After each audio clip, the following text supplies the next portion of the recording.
நாம் பெறுவதற்கு தேவேந்திரகுல சமுதாயத்திற்கும் வன்னியர் சமுதாயத்திற்கும் இந்த கோனார் சமுதாயமும் துணை நிற்போம்.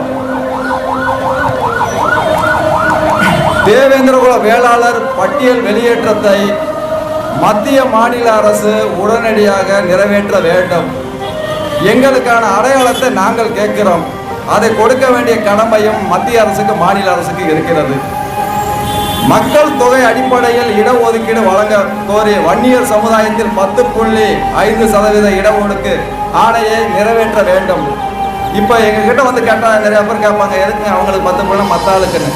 அவங்களுக்கு 10 புள்ளியை கொடுங்க, எங்களுக்கு ஒவ்வொரு சமூகத்துக்கான மக்கள் தொகை கணக்கெடுப்பு நடத்தி அவங்களுக்கான தேவைகளை கொடுங்க. நாங்கள் எங்கேயாவது பறிச்சு கொடுக்க சொல்லலாம். அவங்களுடைய மக்கள் தொகை இருக்குது, அதுக்கான இதை கேட்டிருக்கிறாங்க. இருக்கா இல்லையான்றத மத்திய மாநில அரசு என்ன பண்ணியிருக்கேன்னு